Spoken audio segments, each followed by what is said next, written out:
అవి అక్రమ మొన్న కేసులు పెట్టారు సార్. మంత్రి కోమటిరెడ్డి వెంకరెడ్డి ఒక మాట అన్నాడు, ఈ హత్య మీద సిబిసిఐడి ఎంక్వైరీ చేస్తే అస్సలు పెద్ద దోషులు అవును చేయాలి సార్. బయటపడతారనేది. ఖచ్చితంగా ఇది మాకు కావాలి సార్. సిబిసిఐడి కావాలి సార్. మాకు ఖచ్చితంగా అది కావాలి సార్. మరి గండ్ర నిజ వెంకటరమణారెడ్డి నిజాలు కావాలి, ఏమంటాడంటే ప్రజలకు సిబిసిఐడి తెలియాలి సార్. అనేది ఇంత రాష్ట్రంది, సిబిఐ ఎంక్వైరీ చేసుకోండి అప్పుడు అసలు విషయాలు తెలుస్తాయి అంటున్నాడు. అంటే ఆయనకు అంత ధైర్యం ఎక్కడిది? అంటే ఈ మంచి పనులు మొత్తం మీరు దాంట్లో చేసుకోండి సార్. గండ్ర వెంకటరెడ్డి అసలు పాత్ర లేదు, జరిపించిందంట వెనుక వాళ్ళు అంటారు మీరు. అవును సార్, వాళ్ళు ఆయన జరిపించిన పాత్ర ఉంది సార్, లేదని అనట్లేదు సార్. ఉంది సార్ అనేది. కేటీఆర్, ఆయన కేసీఆర్ బాబు, అలాగే వీళ్ళంతా అంతా ఒక టీం సార్. వీళ్ళ ప్రకారమే బీఆర్ఎస్ అటెంప్ట్ మర్డర్ జరిగింది సార్. దీనిలో వాళ్ళు కూడా పెద్దవాళ్ళు ఉన్నారు సార్. కర్ణాటక సహా పెద్ద పెద్ద వాళ్ళ హస్తం కూడా ఉంది సార్. వీళ్ళంతా బీఆర్ఎస్ నేతలే కదా సార్. ఇక్కడ పాప చిన్న పాప పట్టాము మాట్లాడలేకపోతుంది కానీ హరీష్ రావు, కేసీఆర్, కేటీఆర్ అందరూ రమణారెడ్డి హయాంలోనే అటెంప్ట్ మర్డర్ జరిగింది సార్. ఇది ఇదంతా ప్లాన్ బట్టి జరిగింది సార్. పెద్దవాళ్ళ నుంచి రమణారెడ్డి ఆధ్వర్యంలో ఈ మర్డర్ తెలుసు సార్. ఇక్కడ ఎవరెవరు అని తెలుసు. ఇక్కడ మాజీ ఎమ్మెల్యే కదా ఎందుకంటే సార్. ఇంట్లో గుండావలం పెట్టి చంపించారు సార్. రమణారెడ్డి ఇక్కడ మాజీ ఎమ్మెల్యే సార్ ఒకప్పుడు. ఇప్పుడు సో అక్కడ కేసీఆర్ కి అక్కడ అవుతుందంటే మీరు ఏం చేస్తున్నారు అని చెప్పేసి ఇదంతా ప్లాన్ బట్టి చూడండి సార్, సక్సెస్ అయిపోతుంది. కొన్ని నియోజకవర్గంలో నువ్వేం చేస్తున్నావు, నువ్వు ఎమ్మెల్యేగా ఉండి ఏం చేస్తున్నావు అని కేసీఆర్ అనడం వల్ల ఈయన అంత ఒత్తిడి మా ఆయన మీద, అంటే మెడికల్ ప్రాజెక్ట్ ఇంత పెద్ద సక్సెస్ అవుతాను అనే కోణంలో అటెంప్ట్ మర్డర్ చేసి.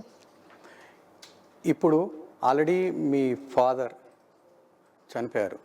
చనిపోయిన వ్యక్తికి మీ చాలా ముందుండి మీకు ధైర్యంగా ఉండే వ్యక్తి లేరు. ఈ టైంలో ఎవరైనా బెదిరింపు కాల్స్ వచ్చాయా? మీ నాన్నని లేపేశా మీరెంత, మీరు కేసు విత్డ్రా చేసుకుంటారా, పోరాడితే మీకు కూడా ఏమైనా జరుగుతుందని చెప్పేసి ఏమన్నా రీసెంట్ గా ఏమైనా కాల్స్ వచ్చాయా? మాకు మంచిగా కావాలి సార్. మా డాడీ తీసుకొస్తారా సార్? ఇప్పుడు మా నాన్న తీసుకొస్తారా సార్? లేవు సార్. మీకు విత్డ్రా అయ్యే ప్రసక్తే లేదు సార్. ఎందుకంటే అవ్వం సార్. ఆయన చేసిన మంచి పనులు ఉన్నాయి కాబట్టి మేము వెనుకాడే ప్రసక్తే లేదు సార్. మీకు ఈ మధ్యలో ఏమైనా బెదిరింపు కాల్స్ వచ్చాయా నిత్య? సరే రేవంత్ రెడ్డి సార్ గారు సార్, మీకేమైనా బెదిరింపు కాల్స్ వచ్చాయా మీ నాన్న చనిపోయిన తర్వాత?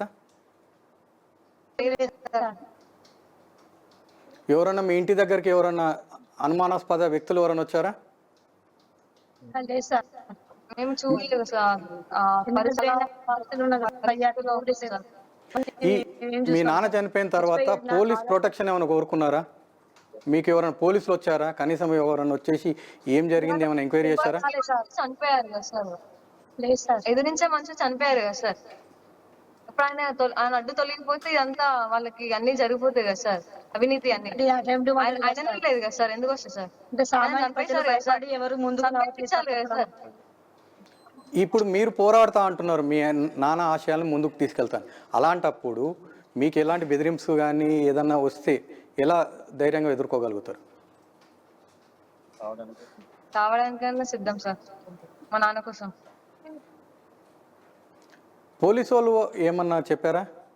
వాళ్ళు చెప్పిన వర్షన్ వేరే ఉంది, ఓన్లీ ల్యాండ్ కేసు, ఆ ఉద్దేశంలోనే చనిపోయారు అనేది వాళ్ళ వర్షన్. లేదు సార్, వాళ్ళు డైవర్ట్ చేస్తున్నారు సార్. రమణారెడ్డి, హరిబాబు వీళ్ళ పెద్ద పెద్ద నేమ్స్ కాకుండా మమ్మల్ని డైవర్ట్ చేశారు సార్. అదంతా మిమ్మల్ని ఈ మధ్యలో మొన్న ఇన్సిడెంట్ జరిగిన తర్వాత పోలీసు వాళ్ళు ఏమైనా వచ్చారు మీ దగ్గరికి? మీ నాన్న చనిపోయిన తర్వాత పోలీస్ వాళ్ళు వచ్చి ఏమైనా ఎంక్వైరీ చేశారా? ఎలా జరిగింది, ఏమైనా కేసు పుటప్ చేయడానికి ఏమన్నా? లేదు సార్, ఇప్పటిదాకా రాలేదు సార్ మా దగ్గరికి.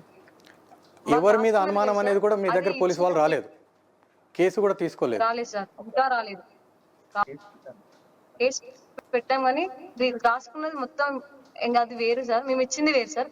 సో అది రమణారెడ్డి సార్ దగ్గర అది ఉంది, అది అక్కడ మాట్లాడుతున్నారు సార్ అది తీసుకొని. కానీ మేము చెప్పింది అది కాదు సార్. ఓకే, చివరిగా ఒకటి అడుగుతాం, మీరు ఏం కోరుకుంటున్నారు? తొలి వెలుగు తరఫున మీకు కావాల్సినది ఏంటి? మేము న్యాయం పక్షం ఉంటాము, న్యాయం కోసం పోరాడే వ్యక్తుల వెనకాలనే ఉంటాం.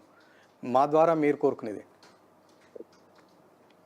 మాకైతే న్యాయం. మా నాన్న చంపిన వాళ్ళు మాత్రం అందరూ బయటికి రావాలి సార్. సిబిసిఐ ఇచ్చారా మాకు పెద్ద ఎత్తున సార్.